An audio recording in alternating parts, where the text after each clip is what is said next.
parte de la administración pública que se conoce como la parte de gobernanza, ¿verdad? Lo que es gobierno, y estuvimos hablando de los poderes ejecutivo y, no, perdón, del poder legislativo y del poder judicial, que es lo que se conoce como la administración pública central.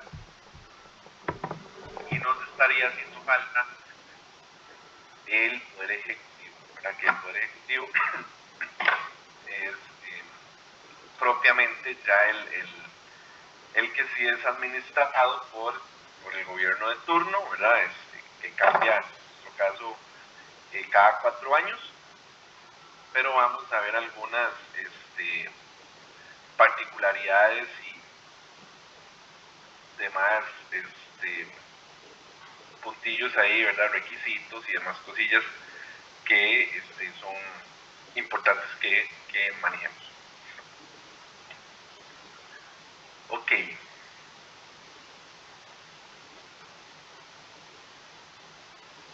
Nada más, déjenme.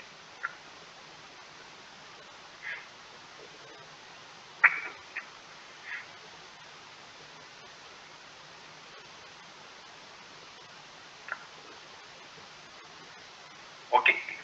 El artículo 130 de la Constitución Política, ¿verdad? En el artículo 130 de la Constitución es donde empezamos a tener ya el acercamiento al Poder Ejecutivo.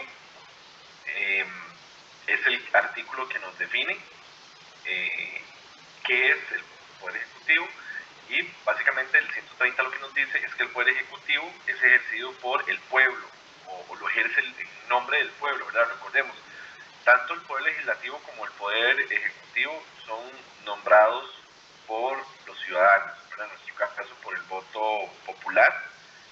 En este caso, el Poder Ejecutivo lo realizan o lo ejecutan el presidente de la República y sus ministros. Los ministros son electos por el presidente y lo que hacen básicamente es asesorar y colaborar al presidente de la República en los diferentes temas técnicos. Ahorita vamos a ver la conformación de los ministerios, pero tienen temas técnicos que son los ámbitos de su competencia, ¿verdad? Y precisamente existen para asesorar al ministro. Al presidente, perdón. La semana anterior, cuando hablábamos de las funciones de los asesores legislativos, por ejemplo, ¿verdad? Que decíamos, o que yo les decía que al menos a mi criterio eran muy importantes, ¿verdad? Porque el diputado podría no manejar todos los temas de su competencia, ¿verdad? Y un diputado, a la hora de aprobar una ley, pues va a discutir un montón de temas que no necesariamente tiene que manejar, ¿verdad? Podrían ser desde temas ambientales, temas de género, temas de tributos, de dinero, ¿verdad? De ambiente. Hay muchos temas que no necesariamente el diputado va a manejar. Aquí pasa igual, ¿verdad? El presidente de la República pues no va a manejar todos los temas, podría tener una expertise o un conocimiento en determinada materia, pero eso no implica que domine todas, ¿verdad? Entonces siempre es importante que cada ministro, desde el ámbito de su competencia, pues también asesore al presidente en lo que se le solicite y en lo que corresponde. Requisitos para ser presidente. Y aquí volvemos a la crítica que hacíamos la semana anterior, ¿verdad? No hay muchos requisitos. Necesariamente se tiene que ser costarricense, a diferencia de los magistrados y de los diputados, que podrían ser costarricenses por nacimiento o por naturalización. El presidente necesariamente tiene que ser costarricense, costarricense por nacimiento, no puede ser por naturalización. Para ejercer la presidencia de la República, necesariamente se tiene que ser costarricense por nacimiento. Diferente, decíamos, los costarricenses por naturalización en el caso de diputados y de magistrados. Juan Rafael. Sí, profe, buenas noches a ustedes, compañeros. Bueno, en eso que usted acaba de mencionar, es un poquillo medio extraño, ¿verdad? Porque, bueno, el expresidente de la República, Rafael Ángel Calderón Fournier, bueno, cuando el Ejército de Liberación Nacional, ¿cómo se llama? Los desterró a Calderón Guardia y a su esposa, a la esposa de él, ¿verdad? A Nicaragua, el expresidente Rafael Ángel nació en Nicaragua. Y ese señor de ahí fue nuestro presidente, ¿verdad? Rafael Ángel. Sí, lo que pasa es que, vamos a ver. Bueno, sí, se sobreentiende que es de padres costarricenses, ¿verdad? Obviamente. De eso no hay duda alguna. Sí, y lo que sucede en este caso, ¿verdad? Es que fue de hecho, su nacimiento se da en el extranjero por una situación política, ¿verdad? Se da por una situación política, pero en realidad él sí tiene la nacionalidad costarricense. Sí. Sí, para intervenir yo, para meter la cuchara. En el artículo 13. Diego, dale, Diego. Ahí el artículo 13 de la Constitución, ahí dice quiénes son costarricenses por nacimiento y quiénes por naturalización. Y por nacimiento, ahí le da esa opción en el inciso 2, el hijo de padre o madre costarricense por nacimiento que nazca en el extranjero y se inscriba como tal en el registro civil por voluntad del progenitor costarricense mientras sea menor de edad o por la propia hasta cumplir 25 años. O sea que ahí se tiene por costarricense por nacimiento mientras se inscriba en Costa Rica. Si ya después de 25 años no se inscribió, ya sería naturalización lo que le aplicaría en este caso. Gracias, Diego. Sí, efectivamente, ¿verdad? Él es costarricense por nacimiento, porque sus padres son costarricenses y al final pues era una situación meramente política, ¿verdad? Por la que él tuvo que nacer fuera del país, no fue como por una decisión o porque en realidad esta persona era extranjera, ¿verdad? Sino porque en realidad las circunstancias en aquel momento generaron que se tuvieran que exiliar en Nicaragua y por eso fue que su nacimiento es en ese país, pero eso no le quita su nacionalidad de costarricense por nacimiento. Pero entonces, tenemos este primer requisito, ¿verdad? Ser costarricense por nacimiento, ser del estado seglar, que ya lo habíamos también conversado la semana anterior, que era que no pertenecer a una organización en el clero religioso, específicamente en este caso no ser, por ejemplo, sacerdote, ser ciudadano en ejercicio, igual que los diputados y que los magistrados, ¿verdad? No podría ser una persona que esté en prisión, o no podría ser una persona que no tenga sus capacidades físicas o mentales de forma tal que le impidan valerse por sí mismo, y ser mayor de 30 años. Son esos los únicos requisitos que se exigen para ser presidente de la República. Como lo conversábamos y lo criticábamos la semana anterior, son requisitos básicos, pero sabemos que no se podría pretender ¿perdón?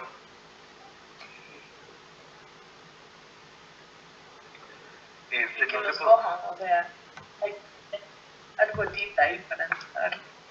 ¿Verdad? Tener cuánto había que pagar en las diferentes campañas, 30 millones en una,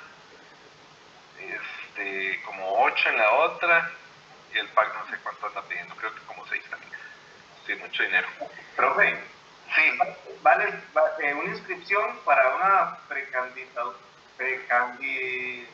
bueno, para ser un candidato, pero que ya ando medio, vale 186,000 colones creo, pero obviamente las diferentes bancadas cobran exageraciones, ¿verdad?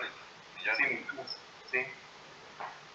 Sí, pero bueno, esto ya es, digamos, a elección interna de cada partido. Lo que es cierto es que el Tribunal Supremo, esos son los requisitos que por Constitución van a revisar, nada más.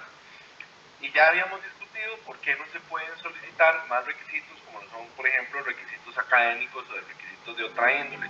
Bueno, porque podría ser discriminatorio, podría ser violatorio inclusive a tratados internacionales de derechos humanos, donde expresamente se indica que cualquier persona puede participar activamente de la vida política de su país y cualquier persona puede ser representante de los ciudadanos en una asamblea legislativa o como presidente de la República, ¿verdad? Entonces sabemos que nunca va a prosperar ningún proyecto que pretenda academizar o de alguna u otra forma establecer algún requisito que podría eventualmente ser discriminatorio. Y creo que también lo habíamos hablado, ¿verdad? Una persona no necesariamente por el simple hecho de tener un título universitario, inclusive haber terminado el colegio, no, eso no implica que si una persona no lo ha hecho, que no vaya a hacer un buen papel como diputado, diputada o como presidente, ¿verdad? Pero lo cierto del caso es que el votante también, ¿verdad?, debería ser un poco más exigente en los políticos que va a elegir para que lo representen. Ahora bien, ¿quiénes no podrían ser presidentes? Además de personas que no cumplan los requisitos, obviamente, ¿verdad? No podría ser presidente alguien menor de 30 años, alguien que esté en prisión, eso es obvio, ¿verdad? Pero además la Constitución sí establece prohibición, por ejemplo, a personas que fueron presidente en los 2 periodos anteriores, ¿verdad? Entonces, ¿se puede reelegir un presidente? Sí, solo sí, después de su mandato han pasado 2 periodos más, es decir, han pasado 8 años. Ahí sí se podría volver a presentar a la persona para ser candidata a presidencia. Pero si durante los 8 años anteriores ejerció la presidencia, no podría ser electo presidente nuevamente. Tampoco podría ser presidente de la República el vicepresidente de la República en el año anterior, digamos, si dentro del periodo anterior ejerció en algún momento la presidencia de la República. ¿Verdad? ¿Qué sé yo? Recordemos que cuando, por ejemplo, el presidente de la República sale del país, quien lo sustituye es el vicepresidente. Entonces, si el vicepresidente durante ese lapso de los 8 años que estábamos hablando, en algún momento ejerció la presidencia, aunque fuera de forma temporal, tampoco podría postularse como eventual presidente de la República. Tampoco podría ser presidente de la República el familiar, la persona, ya sea por afinidad o por consanguinidad, del presidente de la República durante los últimos 6 meses. A quien fue presidente de la República en el periodo anterior, durante los últimos 6 meses, porque podría ser presidente, podría ser el vicepresidente, ¿verdad? Cualquiera de los dos, si la ejerció, ningún familiar suyo, por consanguinidad o por afinidad, podría ser presidente de la República. ¿Por qué están estos artículos? Bueno, básicamente porque lo que buscan es evitar como algún tipo de concentración de poder en una familia o en unas personas, ¿verdad? Entonces esas prohibiciones existen. Tampoco puede ser presidente quien fue ministro durante el último año. Por eso es muy normal ver que en el último año de las administraciones muchos ministros empiezan a renunciar a sus cargos. Y esto es precisamente porque probablemente alguno de esos ministros tiene alguna aspiración presidencial, ¿verdad? Porque si fue ministro durante el último año, no podría postularse para presidente de la República.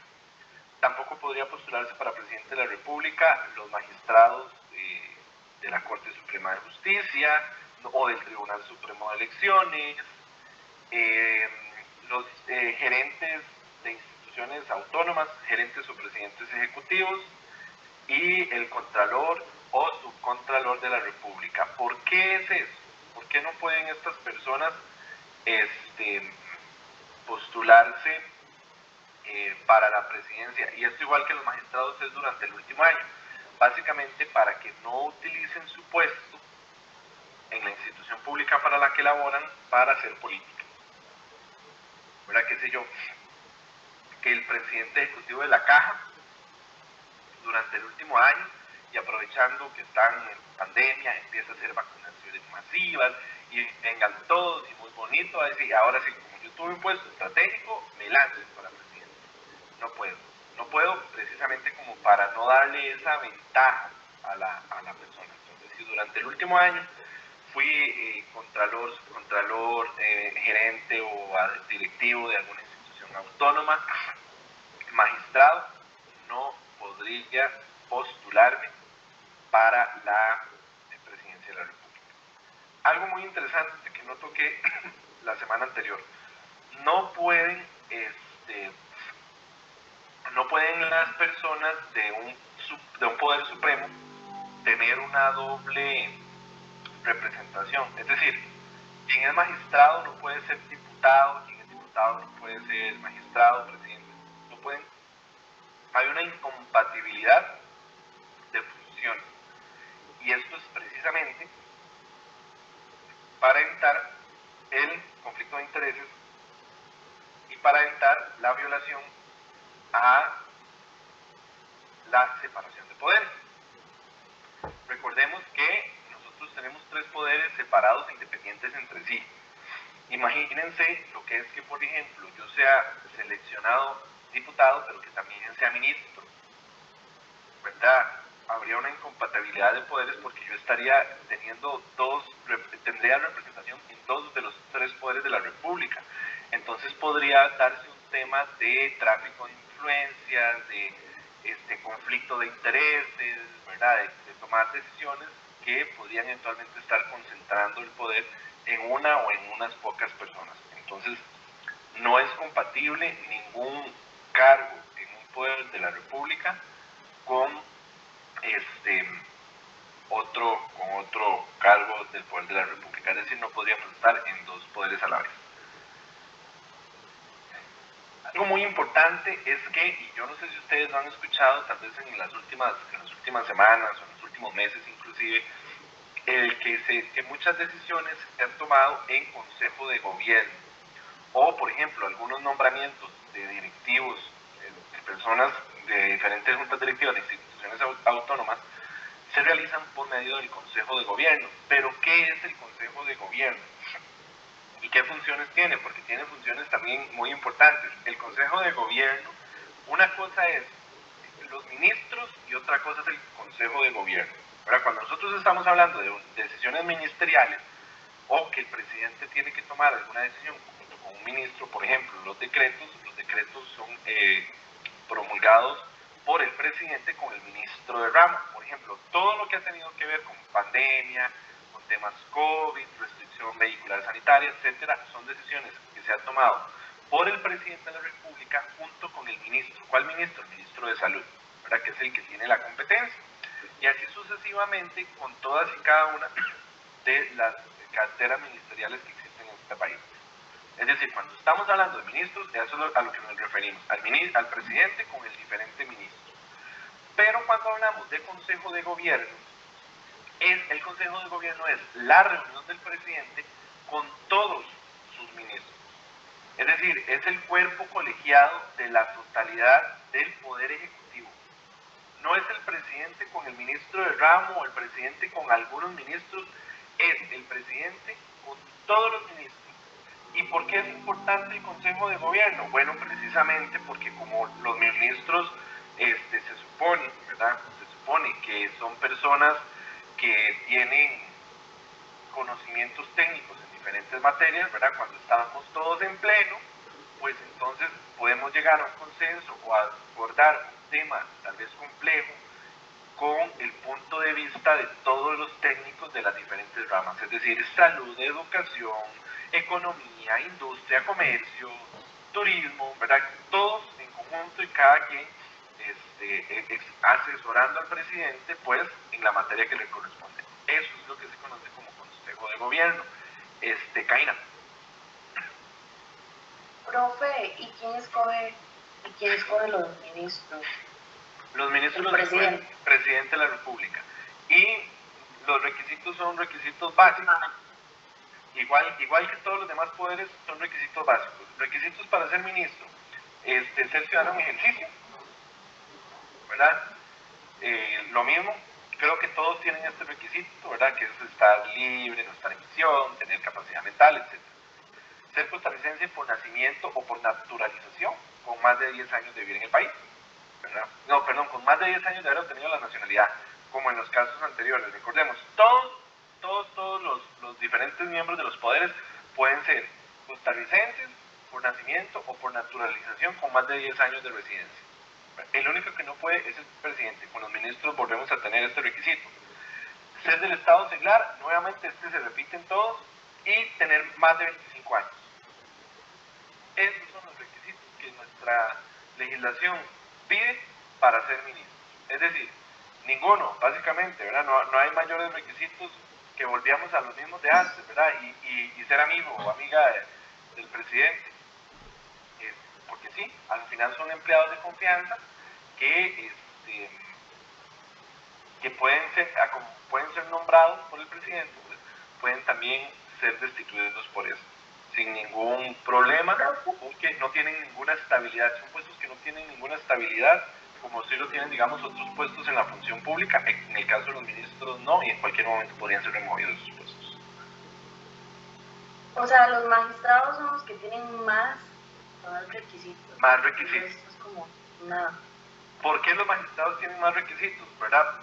Precisamente porque tienen una función muy técnica, tienen una función muy técnica que básicamente son los superiores de los jueces.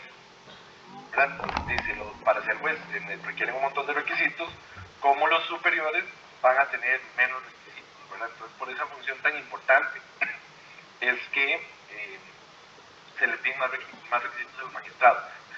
Bueno, no sé si vieron, ¿verdad? La última noticia es que nuestra Asamblea Legislativa es como tan peculiar, tan particular.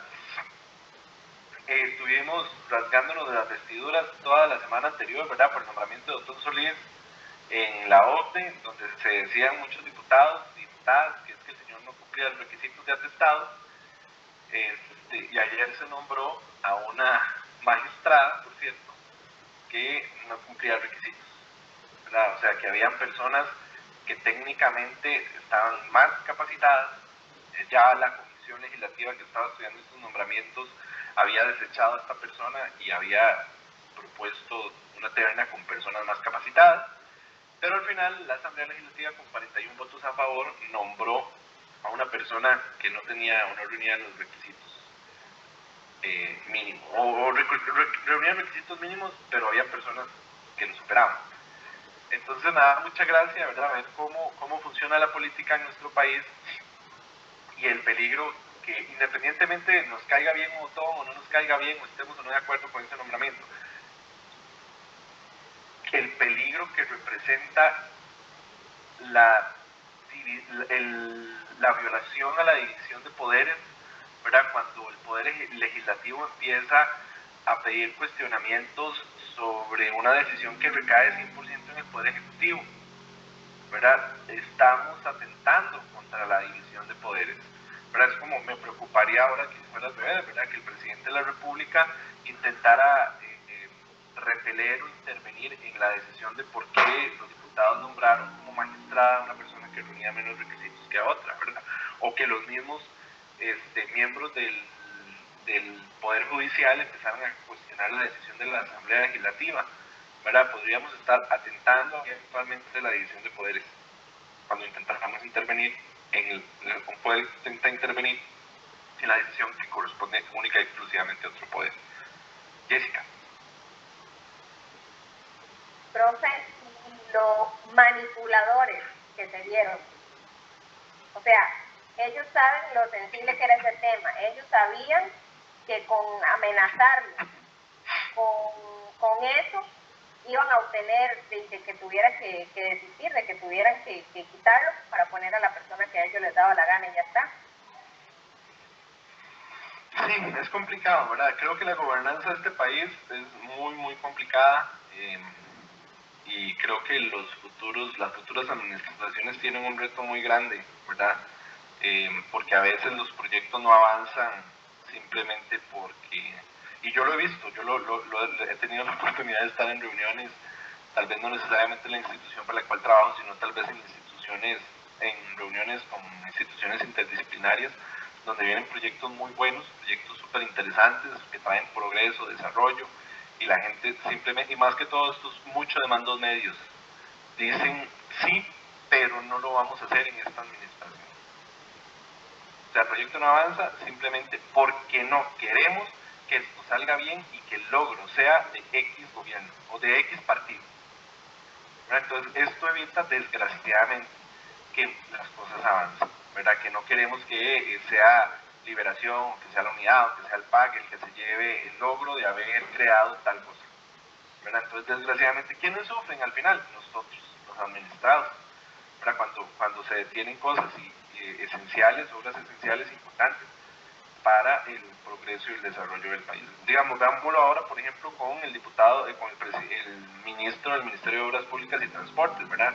Que ya andan pidiendo la cabeza, cuando a mi criterio personal creo que es como el único ministro que ha hecho algo, ¿verdad? Aparte de Daniel Salas, como que usted ve, ¿verdad? Y la gente que no lo ve, yo no sé, es que probablemente nunca ha ido a San José, o no era su costumbre, pero digamos, usted ve la diferencia, todas las calles construyéndose, de aquí a Limón, todo este desarrollo que están haciendo de carreteras, ¿verdad? Por todos lados usted ve que están invirtiendo. Teníamos años de no ver nada de eso.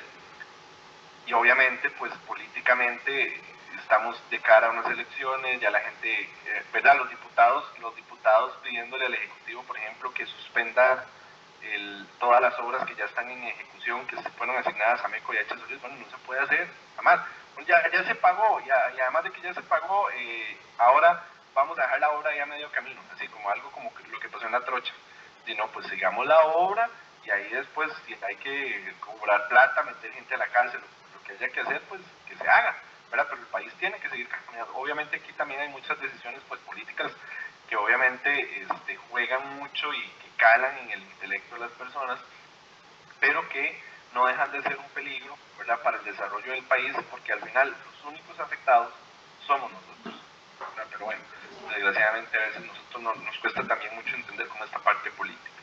Pero entonces, los ministros, esa es su función, ¿verdad? Por eso es que son tan importantes, pero es que no solo asesoran, hay decisiones que el presidente no puede tomar solo. Hay decisiones que el presidente necesariamente tiene que gestionar junto con el Consejo de Gobierno. Por ejemplo, ¿qué decisiones no puede tomar el presidente solo? Todo lo que tenga que ver con declaratoria de estado de defensa, de guerra, llamar a conformar un ejército, todo eso que tenga que ver, digamos, con reclutamiento militar y temas de paz, tiene el Poder Ejecutivo que gestionarlo junto con el Consejo de Gobierno. Por ejemplo, si el presidente de la República quisiera hacer un llamado para un reclutamiento militar, no podría hacerlo él solo. Tendría que hacerlo junto con el Consejo de Gobierno. ¿Qué otra función tiene el presidente junto con el gobierno, el Consejo de Gobierno? Lo que tiene que ver con el derecho de gracia. Yo no sé si ustedes conocen esto del derecho de gracia, pero básicamente es como un indulto presidencial que el presidente de la República puede darle a personas que están ejecutando penas en prisión, básicamente para sacarlas de prisión antes de que termine su condena.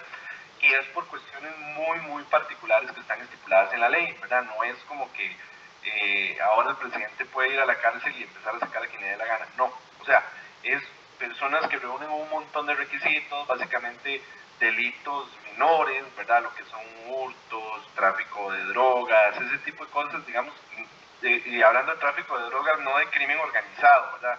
Hablando de tráfico de drogas me refiero como al muchachillo marihuanillo que vende ahí, ¿verdad?, piedras en la esquina. Ese tipo de delitos, el presidente puede perdonarlos.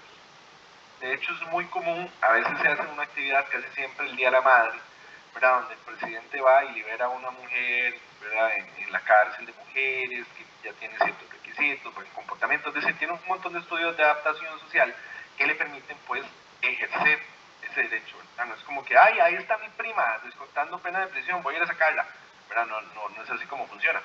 Ese poder que tiene el presidente de la República lo puede ejercer, sí y solo sí, junto con el Consejo de Gobierno. Es una decisión que no la puede tomar el presidente de la República solo, tiene que hacerlo junto con el Consejo de Gobierno, y ya en la ley se estipulan un montón de cosas más, ¿verdad? Pero entonces eso es algo que no puede hacer el presidente solo. Todo lo que tiene que ver con diplomacia, nombramientos diplomáticos o nombramientos de instituciones autónomas donde le corresponde al Consejo de Gobierno nombrarlas, no puede el presidente de la República hacerlo solo. Por ejemplo, el presidente de la República no podría solo él nombrar cónsules o embajadores. Es una decisión que corresponde al Consejo de Gobierno, igual que, por ejemplo, presidentes ejecutivos de la Caja, del INA, del IMAS, del INS, del ICE, de Recope, son funcionarios que le corresponde al Consejo de Gobierno nombrarlos. No puede el presidente por sí solo hacer ese nombramiento. Y después las demás funciones que el presidente de la República someta a conocimiento de los ministros. ¿Cuál es el consejo social cuando empezó la pandemia y había tanta incertidumbre, ¿verdad?, en relación a este tema? El presidente de la República empezó a llamar a consejos de gobierno. De hecho, fueron consejos de gobierno bastante interesantes, porque el presidente de la República mandó a llamar a todos sus ministros y a todos los presidentes ejecutivos de instituciones autónomas que eran nombrados por el Consejo de Gobierno. Entonces mandó a llamar a diferentes presidentes ejecutivos precisamente para tomar decisiones, ¿verdad?, que lograran satisfacer los intereses de todas las personas, ¿verdad?, para intentar cubrir la satisfacción del interés público de una manera más completa. Entonces fueron consejos de gobierno bastante interesantes porque se vieron temas que tal vez no están propiamente estipulados, que son obligaciones de los ministros, pero la ley sí establece que el presidente de la República, además de las obligaciones específicas que tiene, podría someter a conocimiento de estos otras cuestiones que no necesariamente estén en la Constitución política.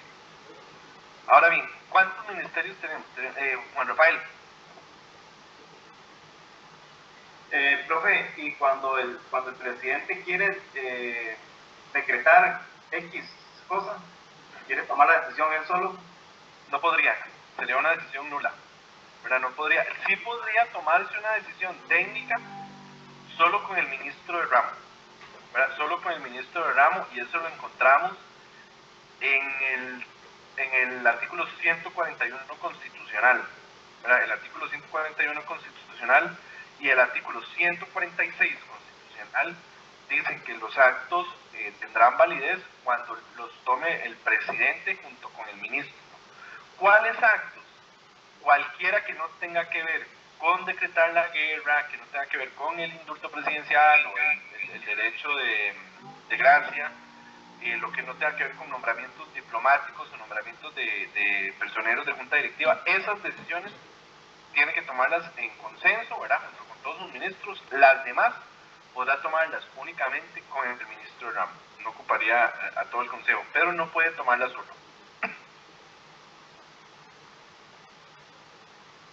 ¿Verdad? No se podría tomar la decisión solo, salvo que sea una decisión que le corresponda única y exclusivamente al presidente de la República, como lo es, por ejemplo, el nombramiento de un ministro, ¿verdad? Esa es una decisión que el presidente puede tomar sola, sin consultarle a nadie más. Nadie tiene que darle consejo en eso, porque es una decisión que le corresponde a él. Pero porque en el gobierno de Luis Guillermo Solís, él por decreto aprobó la fertilización in vitro, y yo creo que se lo trajeron abajo, ¿verdad?, los diputados. No se lo aprobaron. No sé, pero por ejemplo, supongamos que fue así, lo desconozco. Esa decisión tuvo que haberse tomado junto con el ministro de Salud. No podría... no podría...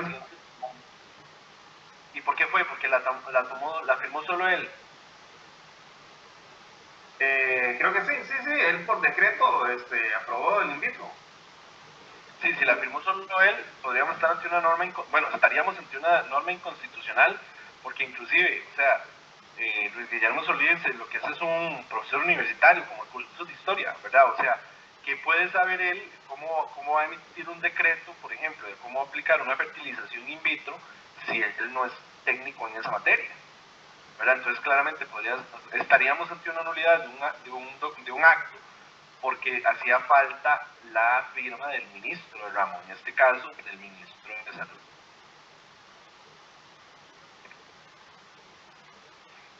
Bien, ¿qué ministerios existen? ¿Cuáles conocen ustedes? ¿Cuáles recuerdan?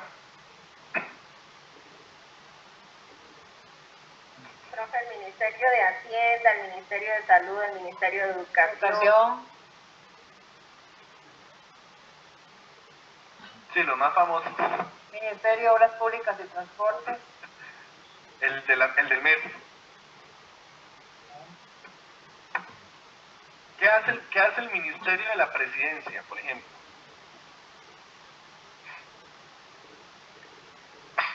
No me dicen nada. Aparte de nada, mentira. Robarse la plata.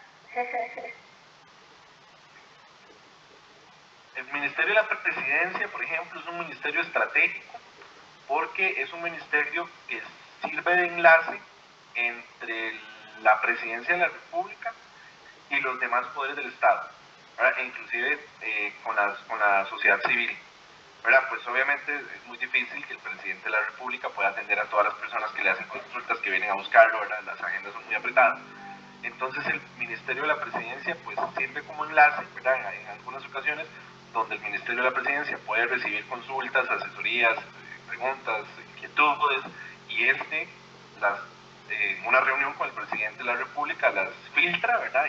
Para darle trámite a esas consultas. Entonces es bastante interesante pues ese ministerio, es un ministerio que se dice esencial. Tenemos por ejemplo el Ministerio de Gobernación y Policía. ¿Qué hace ese ministerio? Vela por la seguridad del pueblo o del Estado. ¿Y el Ministerio de Seguridad? También. Entonces tenemos dos ministerios que hacen lo mismo. El Ministerio de Seguridad Pública es el ministerio que se encarga de velar por la seguridad de los ciudadanos en el país. Ajá. ¿Y el de Gobernación y Policía?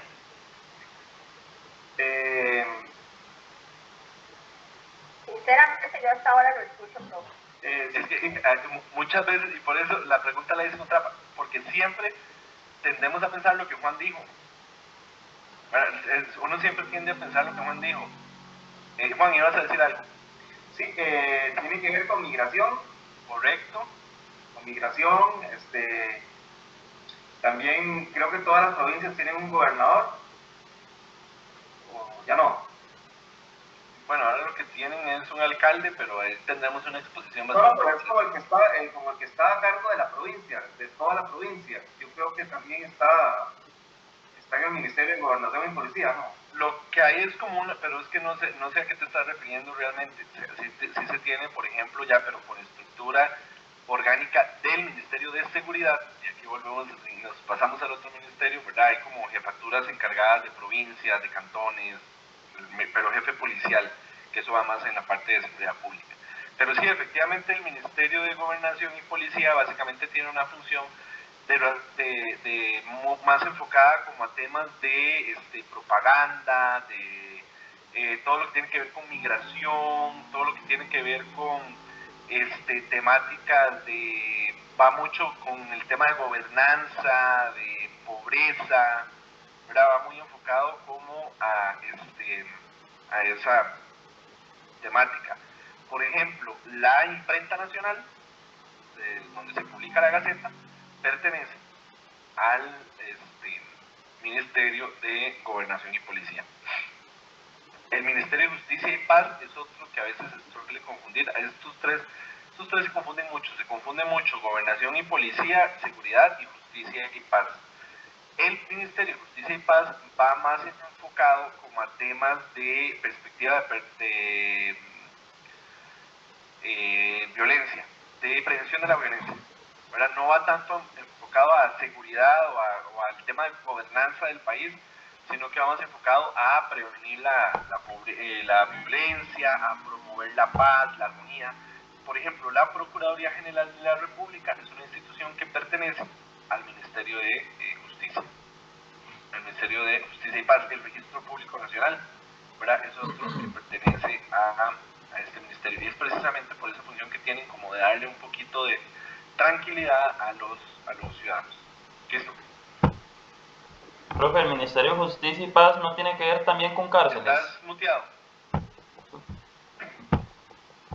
Profe, el Ministerio de Justicia y Paz no tiene que ver con cárceles también. Sí, todo esto tiene que ver precisamente con, creo que aquí había alguien que trabajaba en cárceles, ¿no? O creo que alguien trabaja en el Ministerio de Justicia y Paz, nada que ver, estoy perdido. Yo, profe. Ajá. Ustedes trabajan población carcelaria, ¿verdad? Sí. Bueno, yo trabajo con población que está enjuiciada. Todavía no sentenciada, pero sí. Sí, pero va muy enfocado en la parte no de, digamos, al ministerio no le corresponde ni detener a la persona, ¿verdad? Vamos más enfocado como a un tema de protección, inclusive de velar por los derechos de la población carcelaria, ¿verdad? Que a veces también perdemos mucho de perspectiva, que nos guste o no, ¿verdad? Por el sistema en el que nosotros vivimos, pues son personas que de una u otra forma también tienen derechos, y entonces el ministerio también interviene muchas veces cuando, de hecho, los estudios, no sé si alguna vez has visto uno entre ellos, los estudios para liberar o dar este perdón que les estaba hablando antes, que otorga el Consejo de Gobierno, quien nos hace precisamente es el Ministerio de Justicia y Paz, ¿verdad? Es el que hace el informe, digamos, de las personas que eventualmente podrían ser beneficiadas con este indulto presidencial.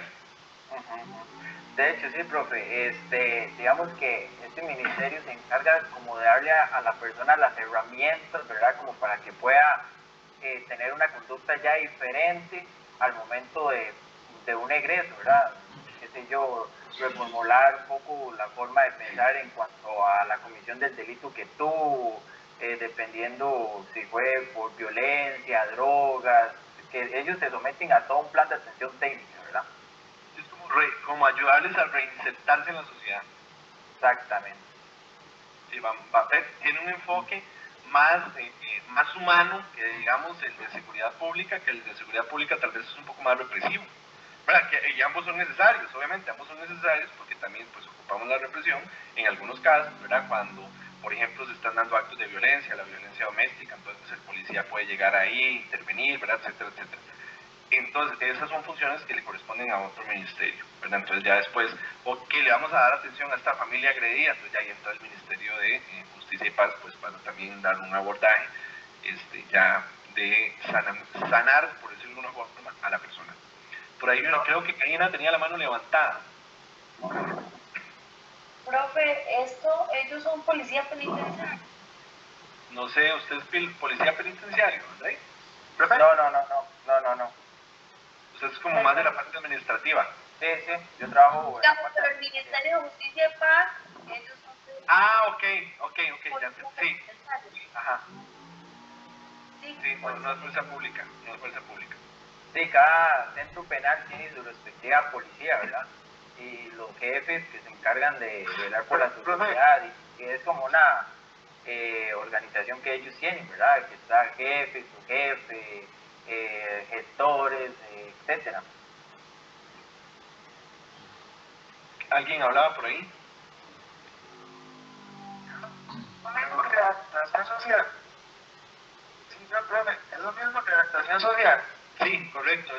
Esto pertenece a el Ministerio de Justicia y Paz. Es una dependencia pero no es lo mismo. O sea, el ministerio es el papá que cobija a la imprenta, adaptación social, policía penitenciaria, cárceles, todas estas partes dependen del Ministerio de Justicia. Sí, también está la PROCU, les dije, la PROCU también pertenece al ministerio.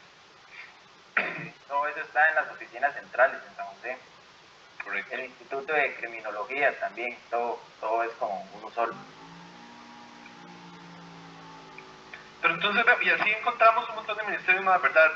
Trabajo, ciencia y comunicaciones, deportes, economía, comercio exterior, ¿verdad? Todos estos están creados por ley. Los ministerios se crean por ley, no por constitución. La constitución nada más dice, ¿verdad?, que existirán los ministerios como asesores técnicos, pero no crea ministerios. Los ministerios se crean por ley. Entonces, si se quiere crear un nuevo ministerio, si se quiere suprimir uno que ya existe, tendría que ser la Asamblea Legislativa, ¿verdad?, la que los cree o suprima por medio de publicación de ley. Pero entonces, todo esto es lo que se conoce como administración central, es decir, la administración central la conforma el Poder Ejecutivo, ¿verdad?, los otros dos poderes, pero en especial el Poder Ejecutivo, con los ministerios y sus órganos adscritos. Y los órganos adscritos van a tener diferentes tipos de desconcentración, que eso lo vamos a ver la próxima semana. Pero entonces, esto es lo que se conoce como administración pública central. Poder ejecutivo, ministerios y órganos adscritos a estos ministerios. Entonces, cuando estamos hablando, por ejemplo, de cárceles, cuando estamos hablando de la PROCU, estamos hablando de administración central. Sí, ¿por qué? Porque son órganos que están adscritos a un ministerio.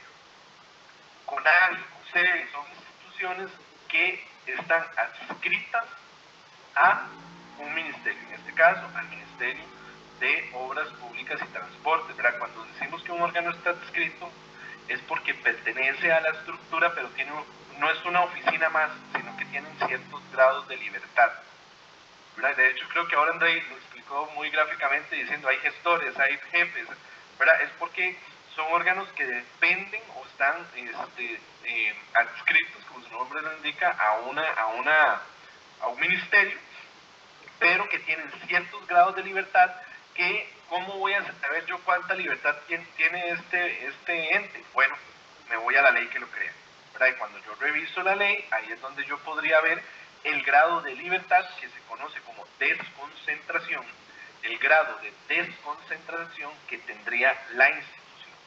Me tendría que ir a la ley. Entonces, yo quiero saber qué tan libre es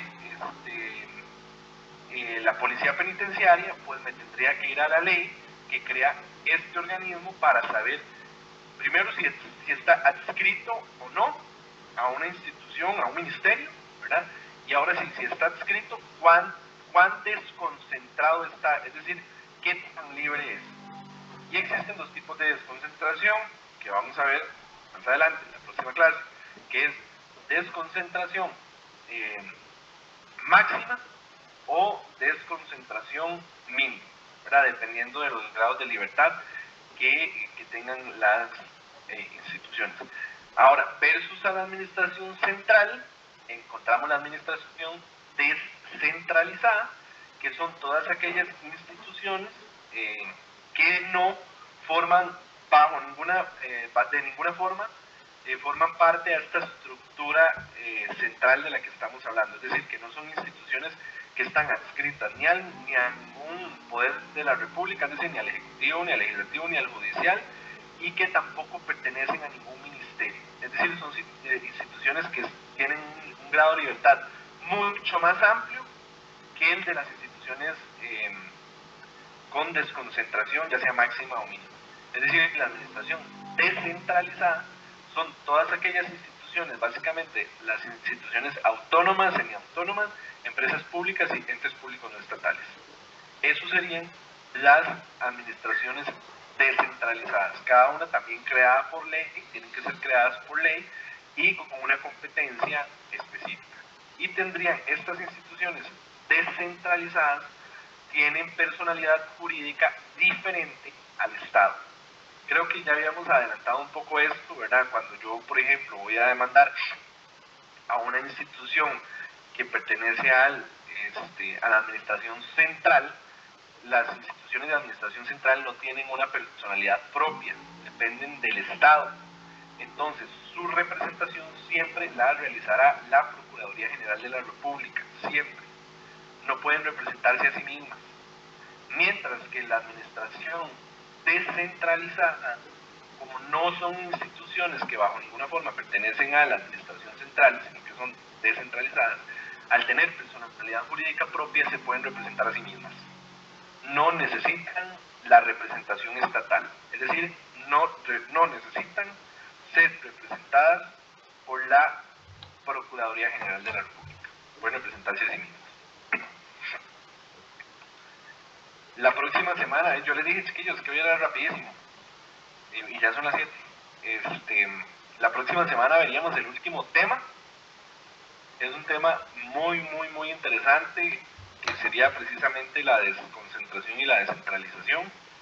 Vamos a hablar, y creo que como hoy vamos a tal vez ocupar 1:30, creo que tampoco se lleva mucho rato, y estaríamos ya terminando el programa, el curso, que cerraríamos con instituciones autónomas, semiautónomas, ente público, empresas públicas y entes públicos no estatales. Y terminaríamos ya con el programa, entraríamos ya a las investigaciones. Supongo que les está yendo súper bien, ¿verdad? Porque no me han consultado nada, un par de preguntillas me han ido haciendo por ahí. Entonces parto del supuesto no de que no están haciendo nada, sino de que están tan adelantados que más bien ya la próxima semana están casi con los trabajos listos. Y estaríamos ya casi que terminar. No sé si hay alguna duda, consulta, pregunta de lo que acabamos de ver o de lo que se viene, y si no ya estaríamos libres por hoy.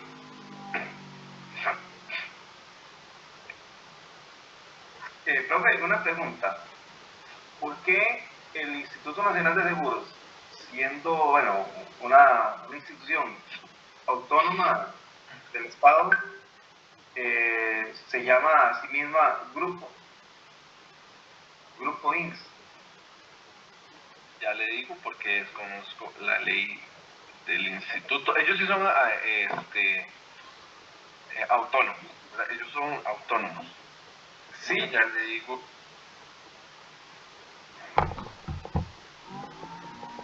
Si es que es extraño, es como una agrupación de empresas, bueno, una, ¿cómo se llama? Bueno, no sabría decirle por qué se llaman a sí mismo grupo. Lo que sí es que al INS, vamos a ver, el INS era una institución autónoma normal, ¿verdad? Como cualquier otra, como el INA, como el IMAS, el PANI, eran igual que cualquier otra institución autónoma. En el 2008, recordemos que se aprueba el Tratado de Libre Comercio con Estados Unidos y se manda al INS a competir con la empresa privada. Esto le da un marco de legalidad diferente y permite que el INS trabaje lo que se conoce como en una forma mixta, ¿verdad? La legislación o la forma de la estructura del INS es una forma donde mezclan derecho público y derecho privado, ¿verdad? Es una institución que tiene una mezcla de legislación. Entonces, dentro de las facultades que tienen, ellos, por ejemplo, pueden contratar personal bajo disposiciones del Código de Trabajo, sin tener que aplicar ni Estatuto del Servicio Civil, ni Ley General de Administración Pública para hacer ese tipo de nombramientos. No sé, desconozco, ahí sí le mentiría si, por ejemplo, dentro de las facultades que ellos tienen, ellos podrían agrupar empresas, o si tienen la facultad de crear empresas privadas, como el ICE, ¿verdad? El ICE puede crear sus propias empresas y competir. Goldi es una empresa del ICE, es una empresa pública, ¿verdad? Y es una empresa, digamos, privada, que trabaja con patrimonio público. Eso lo vamos a ver la próxima semana cuando veamos empresas públicas. Pero no sé si el INS, dentro de las facultades que tiene, le voy a revisar la ley para la próxima semana, cuando veamos el tema de empresas públicas, porque, digamos, cuando usted me habla del grupo INS, me parece que podría ser que el INS tiene una facultad como de agrupar empresas que también vendan servicios de seguros, ¿verdad? Por medio de este aparato estatal. Pero lo desconozco, o sea, estoy haciendo una suposición.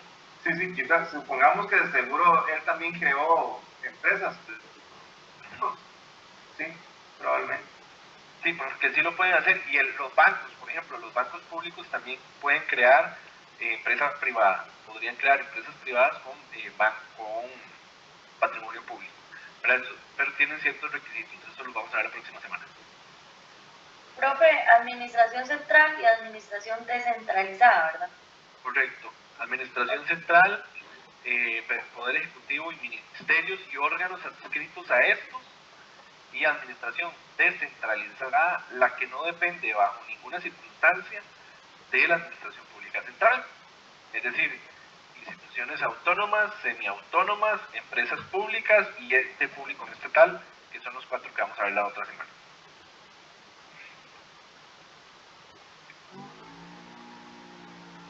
¿Algo más? Estaríamos entonces, chicos, chicas. Que tengan una linda noche y nos veríamos. Gracias, profe. Buenas noches. Gracias, profe. Gracias, profe. Hasta luego. Gracias, profe. Hasta luego. Chao.